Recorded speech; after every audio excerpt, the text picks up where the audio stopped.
ہاں جی، السلام علیکم دوستو۔ کبھی کبھی تاریخ کے سب سے بڑے لوگ وہ ہوتے ہیں جن کا نام بہت کم لوگ جانتے ہیں۔ ابن الجزار بھی ایسے ہی ایک مسلمان ڈاکٹر تھے۔ وہ شمالی افریقہ کے شہر کیروان میں رہتے تھے اور اپنی زندگی مریضوں کے علاج کے لیے وقف کر دی تھی۔ کہا جاتا ہے کہ ان کے پاس امیر بھی آتے تھے اور غریب بھی، لیکن وہ علم کو سب کے لیے یکساں سمجھتے تھے۔ انہوں نے طب پر کئی کتابیں لکھی جن میں بیماریوں کا علاج اور صحت مند زندگی کے بارے میں آسان زبان میں معلومات دیں۔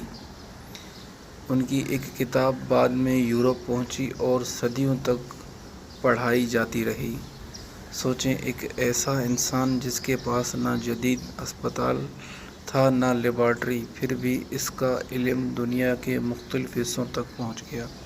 یہی تھی ابن الجزار کی کہانی، ایک مسلمان طبیب جس نے علم کو انسانیت کی خدمت کے لیے استعمال کیا۔